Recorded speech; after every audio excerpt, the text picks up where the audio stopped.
The night hung heavy over the rugged terrain of Laghman Province, Afghanistan. Under a moonless sky, the rotor blades of MH-47 Chinooks whipped the air into cold gusts as the elite operators of SEAL Team 6 braced for insertion. This was meant to be a simple raid, swift, surgical, and clean. But in the darkest hours, that plan would quietly unravel. The year was late 2012. A United States citizen, Dr. E. Dilip Joseph, working with a humanitarian NGO, had been kidnapped by Taliban-affiliated militants in the Kargahi district. Intelligence flagged his location deep in the mountain valleys, remote, fortress-like, and near impossible to access. The mission: get in, bring him out, and leave before dawn. No fuss, no casualties, a textbook extraction. According to Senior Chief Edward C. Byers, Jr., the mission was a hostage rescue. And in a hostage rescue, that is a no-fail mission. But the terrain did not care about simplicity. As the helicopters tilted into the dark sky, night vision goggles painted the hills in ghostly green. The air grew thinner, the slopes steeper, the valleys deeper, and the silence more lethal. The SEALs had trained for this. Insertion under blackout conditions, stealth ground movement, fast rope descent, night vision, breaching protocols, extraction plans. But no training can fully replicate the unpredictable yaw of war. The world outside this valley was still spinning. Washington strategists, Pentagon analysts, NATO partners watching trajectories of global stability. For the SEALs on the ground, those grand strategies shrank into one mission: make sure the hostage came home alive. The pressure weighed like armor. Failure wasn't an option, yet no one had foreseen the variables ahead. On insertion, the team moved with precision. Boots crunched on rocky soil, radios muted to whispers, every sound amplified in the night. They had marked their extraction point, their entry corridor, and the target compound. The plan was lean: infiltrate, breach, secure, exfiltrate. The simplicity of it felt almost fragile, as if the slightest wind change could shatter it. Inside the compound zone, the whisper of wind against corrugated metal, the scrape of a goat's hoof on rock, the distant chatter of militants, the lines between surveillance and discovery blurred. These were the moments when the mission began to drift from simple to infinitely hazardous. As they approached the compound, the lead assaulter scanned the perimeter under night vision, shadows dancing in the corners of the lens. The medic adjusted his kit. The sniper readied his remote rifle, the butt pressed against rocky earth, breathing steady. The team leader surveyed the scene, aware that beyond this moment lay no guarantees. The calm before action was deafening. A black sky, jagged cliffs, the rustle of unseen threats. Somewhere inside the compound, the operation's success or failure awaited. And so began the night when a raid designed to be straightforward would test every assumption, challenge every protocol, and require something beyond training. The simple mission was now morphing into a legend. Long before the Chinooks lifted into the Afghan night, the operators of SEAL Team 6 had subjected themselves to the ruthless pace of pre-mission preparation. Hostage rescues were unlike any other mission profile. They demanded near-perfect execution, no margin for error, no second chances, no do-overs. As Senior Chief Edward Byers would later say, "When a hostage is on the line, hesitation kills." That was not a slogan. It was doctrine. In the briefing rooms of their forward operating base, intelligence officers laid out what they knew, and, more importantly, what they didn't. The hostage takers were believed to be associated with the Taliban, possibly mixed with criminal elements seeking ransom or leverage. The location of the hostage shifted daily. Signals intelligence caught intermittent chatter, but details remained thin and unstable. Human sources described movement through villages, compounds, and temporary safe houses. Joseph's captors were armed, unpredictable, and increasingly unstable. The SEALs listened in silence as satellite imagery flickered across the screens. Mud brick compounds, narrow alleys, courtyards cluttered with metal drums, livestock, and tangled fencing. The layout was a maze of possible choke points. Every doorway could conceal a gunman. Every window could hide an RPG. Despite the gaps in intel, the team planned rigorously. They rehearsed breaching sequences on mock doors, practiced night assault maneuvers under stress, simulated hostage extractions in tight corridors, and prepared emergency medical protocols for worst-case scenarios.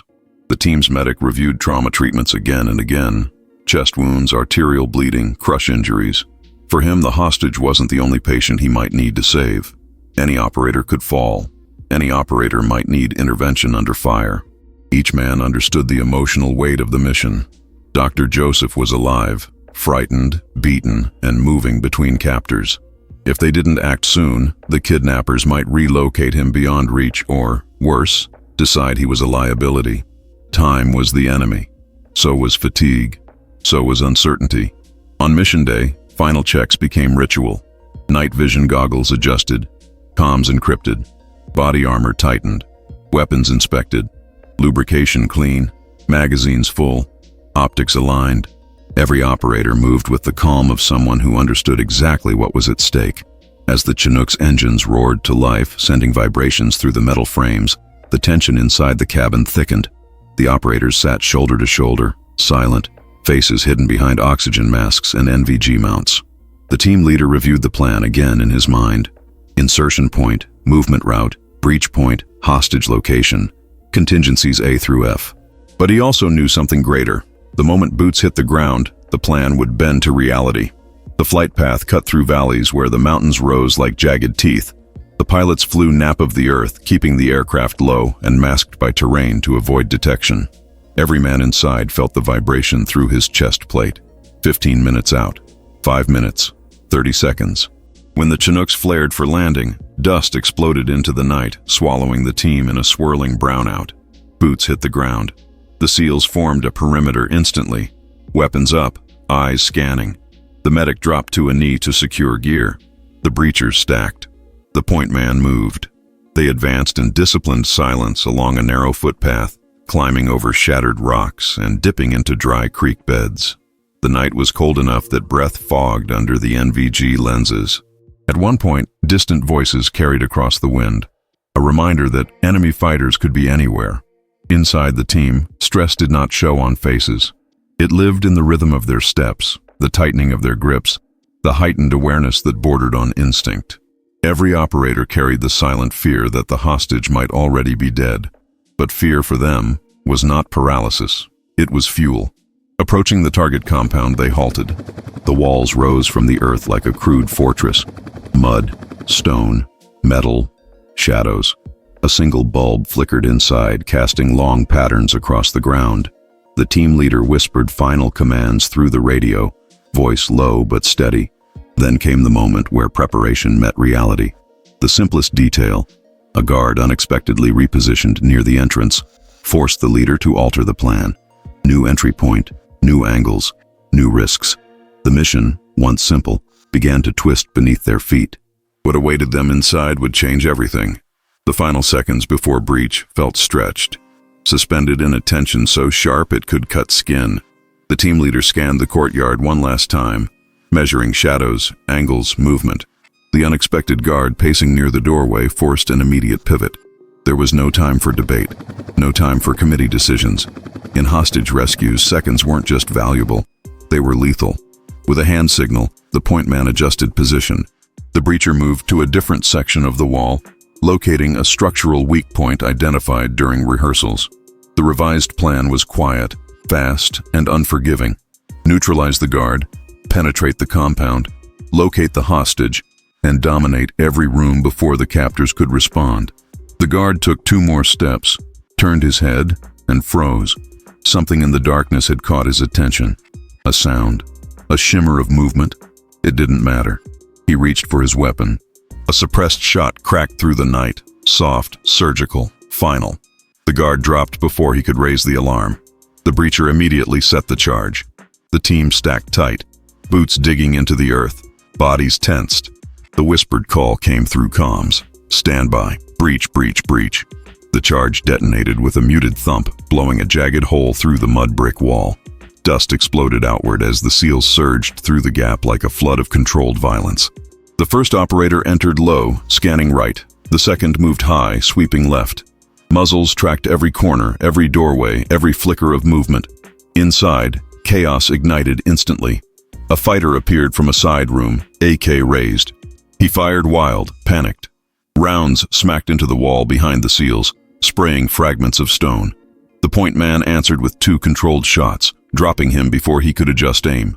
Another gunman emerged, shouting warnings in Pashto, but was silenced by a short burst from the second operator's rifle.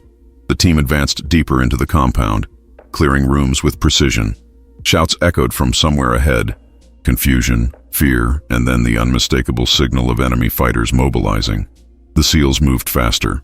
The medic, third in the stack, kept his weapon up, but his mind ready for a different task, finding a broken, terrified hostage who might be bleeding, injured, or in shock. Every corner he passed carried the grim possibility that Joseph might no longer be alive. At the end of a narrow hallway, a reinforced door blocked the team's path. From behind it came muffled voices, agitated, frantic. The team leader didn't hesitate. "Hostage is in there. Breach it." The breacher slapped a small charge onto the wooden frame, stepped back, and nodded. The blast tore the door inward. The room erupted into gunfire. 3 captors fired instantly, one using the hostage as partial cover. Bullets snapped past the operators, punching into the wall and ceiling. The SEALs responded with overwhelming precision. The first captor fell before he could adjust aim. The second lunged toward Joseph with a knife, but an operator tackled him against the wall, driving a knee into his chest and subduing him with brutal force. The third captor, more desperate, more fanatical, pressed the barrel of his rifle against Joseph's back, screaming threats. He dragged the hostage toward the far corner, pulling him behind a wooden crate. For a heartbeat, everyone froze. Joseph's eyes were wide, terrified, barely able to process what he was seeing. The team leader aimed but didn't fire. The angle was too tight. One wrong shot and Joseph would die. Then a shape moved in Joseph's peripheral vision. Senior Chief Edward Byers launched forward with explosive speed, crossing the room before the captor could pull the trigger. Byers slammed his body into the hostage, shielding him completely, while simultaneously driving his other hand into the captor's throat and pinning him to the wall. Another operator finished the threat with a controlled shot. Silence fell.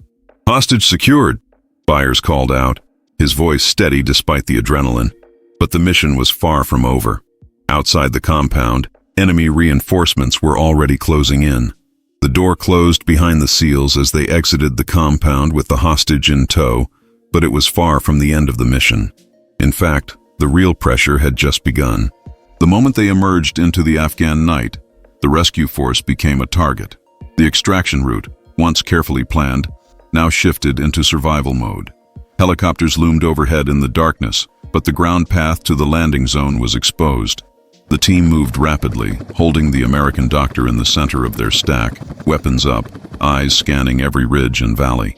Suddenly, the distant pop of small arms fire echoed. The enemy had been alerted. Bullets cracked overhead as the SEALs sprinted down the slope. The throwaway tranquility of the mission's beginning was gone. Their boots pounded the loose rock, every step a challenge.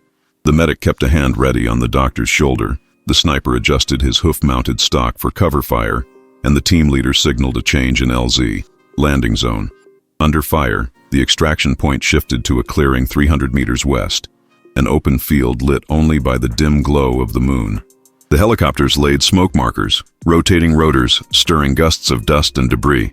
The team reached the zone, breathing hard, adrenaline surging. The doctor was placed on a stretcher. The SEALs fanned out into perimeter guard positions. Night vision flares sketched silhouettes of the mountains around them. Then an RPG soared in silently from ridgeline darkness, striking near the landing zone, tossing dirt and rock into the air. A nearby blast fractured the air, sending shockwaves through the stack. The team staggered but held formation. They returned fire, combining distractions, suppressive fire, and rapid movement. Within minutes, the helicopters began to land. The team loaded the doctor first, his face pale, body shaken but alive. Then they moved themselves aboard, one by one, weapons still at the ready, scanning for a final threat. As the last SEAL climbed aboard, the rotor wash blasted desert dust into the air, the blades singing against the night wind. A parachute of spotlight illuminated the valley as they ascended. The mission had been framed as simple, but their exit confirmed what every veteran knew. In war, no raid remains simple when people's lives hang in the balance. Back at the forward operating base, debriefings were intense. The doctors ran checks on the rescued hostage. The team gathered in a dim room, helmets off, faces drawn with fatigue. Senior Chief Edward C. Byers, Jr., who would be awarded the Medal of Honor days later, stood quietly, watching the monitor that displayed the mission timeline. The aftermath rippled across the special operations community. Internally, the operation became a case study in hostage rescue dynamics. Rapid insertion, unpredictable variables, decision loops compressed under fire. Externally, the Pentagon quietly noted the success as a message of reach, precision, and commitment. The doctor was returned to civilian life, the militants were eliminated or captured, and the reputation of SEAL Team 6, DevGru, was bolstered irrevocably. But missions of this scale always come with cost. Petty Officer First Class Nicholas D. Checki, the point man, died of a head wound sustained during the raid. His funeral was held with full honors, his name added to the ledger of those who gave everything so another could live. The team carried on, but the memory of loss never fades. Byers later reflected, "In a hostage rescue, that is a no-fail mission." And yet, what happens after the win matters as much as the win itself. For him and his teammates, the mission didn't end when they landed back at base. It ended when they came home whole enough to carry the memory. In the years that followed, the rescue reshaped doctrine. Training regimens incorporated lessons on rapid path adjustment, layered entry, NVG transitions, hostage behavior. The extraction under fire became a training module in schools across the special operations spectrum. SEAL Team 6 re-emphasized its mantra: preparation enables speed, speed enables surprise, surprise saves lives. For the rescued doctor, life returned to a new normal. Yet he carried the wartime memory of men in black, moving through the Afghan mountains to bring him home. For the operators, awards followed. Byers received the Medal of Honor on February 29, 2016, becoming one of the few SEALs to receive the United States' highest valor award for a hostage rescue. Legacy is not only medals and headlines, it is families healed, comrades fallen, lessons learned, and missions that serve as proof that even the most routine task can become historic.